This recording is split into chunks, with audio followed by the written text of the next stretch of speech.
and some agents wanted the players not to come, but all the players were excited to come and willing and positive of coming. So just wanted to emphasize that. Want to talk about? Just put it up.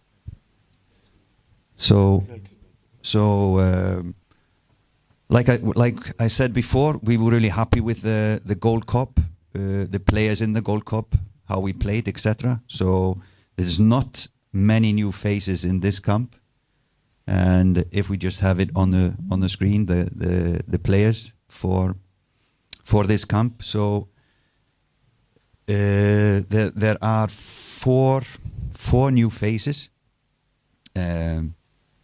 Maybe most noticeable is Tavon Gray, playing New York City as a right back. So this will be his first national team camp for Jamaica. He has played 17 matches for youth teams USA, but is really excited to join the revolution and join the Reggae Boyz for what is coming. So we're happy that he decided to play for Jamaica. 3 call-ups that we have not done before. Kacey Palmer has started the season really well for Coventry, so we are calling him in again. Been playing really well. He was injured more or less last season when we wanted to see him, so we want to use this opportunity to look at him. Greg Lee as well is recalled, was in the squad prior to us coming, so we want to see him and get to know him a little bit better. And then Ronaldo Sifas made his transfer to Ankara in Turkey, Premier League in Turkey, has started well his season. So we are excited to see him coming back to the national team. These guys, I think, at least Kacey and Ronaldo Sifas have one match for Jamaica. So these are the new faces from the Gold Cup squad. Jonathan Russell, Taxi, Paris, and Javane Brown are not selected, not because of bad performance. We just want to see new faces in this camp. Some of them have been struggling with injuries at late. Maybe just before we finish on the players, Corey Burke has been struggling with injuries. It's doubtful. We are still talking to him and the club, but if he is not, then Demari Phillips will be with the squad. So it's already decided who would fill his spot.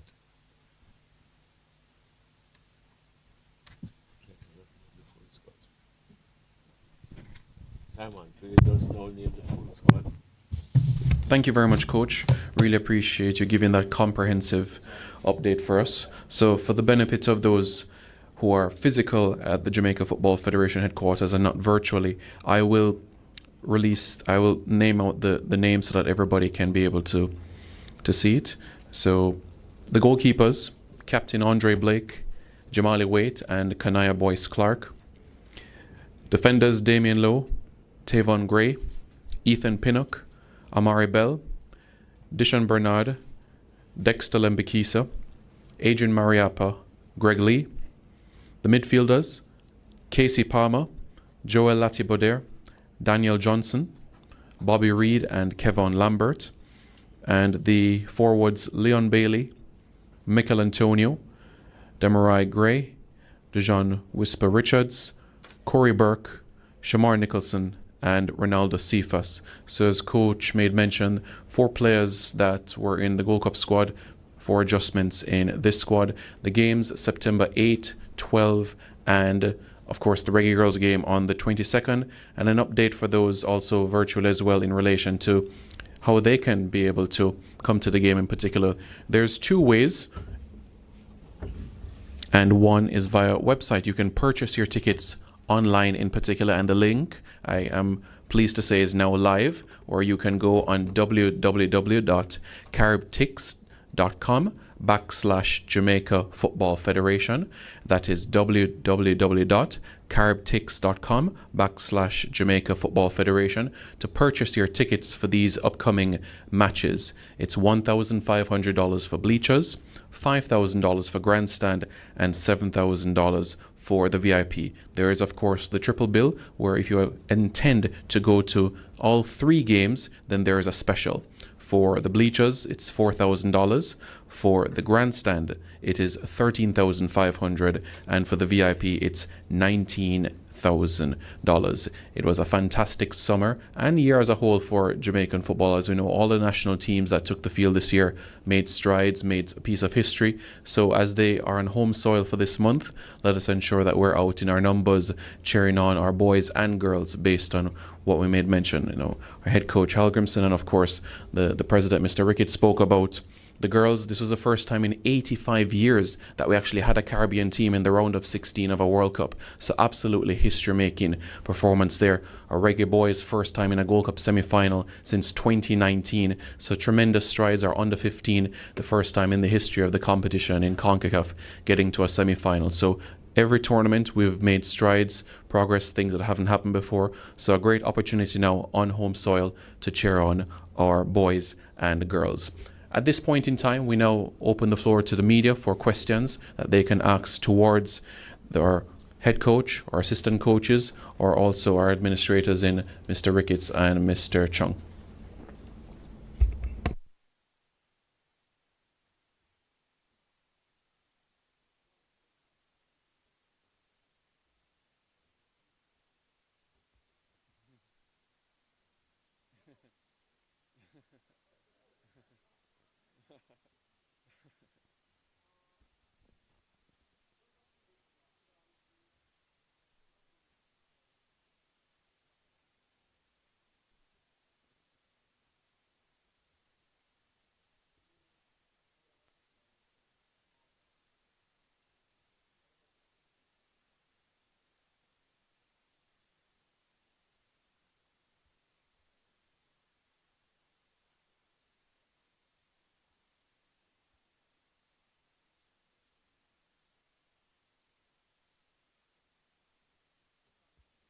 You can use your microphone, Mr. Chung. Saying I'm trying to understand the relevance of that, why you need the cost. We don't normally push the cost out. Put the cost out in terms of for the preparation.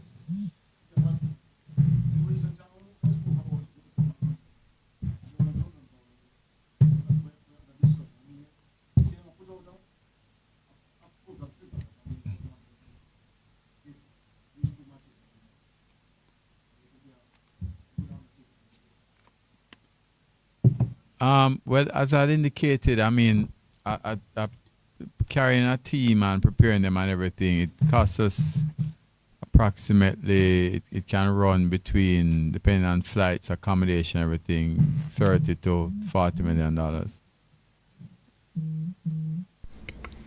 Any follow-up, Dwight? Jamaican. Not US, Jamaican, right? Yeah, okay. Yeah.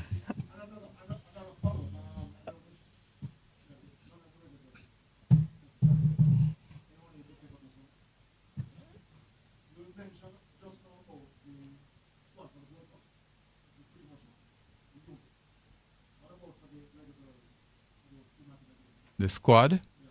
I can't talk to that. If I or the president answer that, you're going to tell us we're interfering. So we'll wait on the coach. Right, Libby? Yes, Dwight. So that game is the 22nd, so a little bit more time before the women's squad would be announced. So this is strictly for the Reggae Boyz in the upcoming Nations League assignments. Anyone else with any questions presently?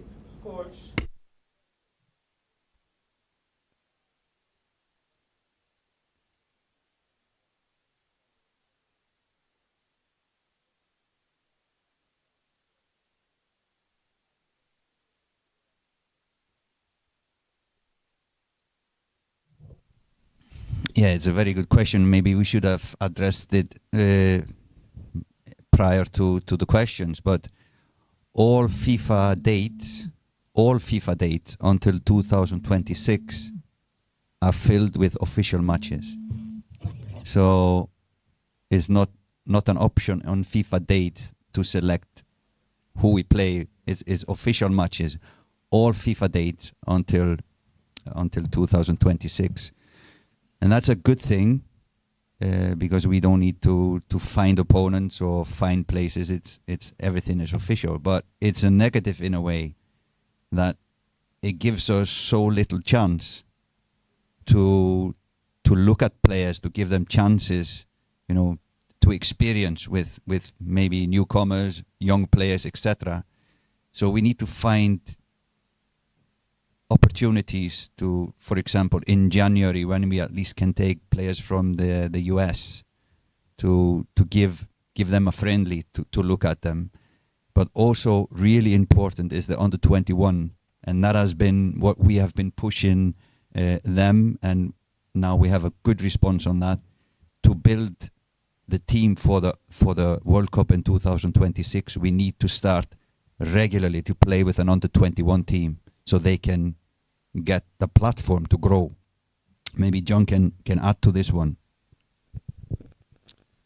Yeah, because of the lack of maneuver, but with all the dates spoken of, is that we have to start looking at actually using the FIFA window for U20 games. Meaning that means that I will be the head of that. And it means that we can actually start calling up more players and expand the pool of players that we can select from. Because eventually, if you continue in this route and have the squad as trim as it is in a way, you will start biting your own ass. And we don't want that to happen.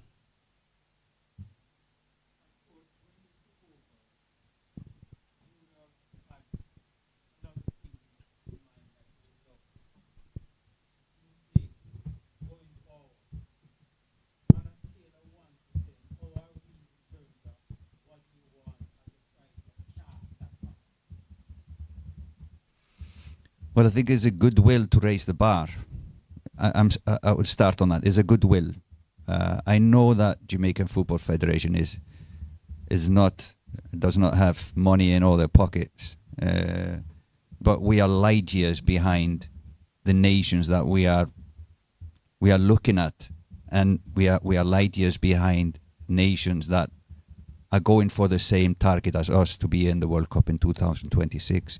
In regards to facilities, in regards to the setup, in regards to infrastructure. So, but there's a goodwill.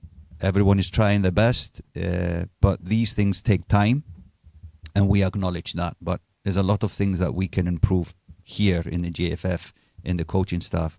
But we are trying to raise the bar. We know that it will take time. Some things we need to wait a longer time for than others. Something we can change immediately, but it just takes hard work and a smart work to improve these things. But on a scale from 1 to 10, maybe 5.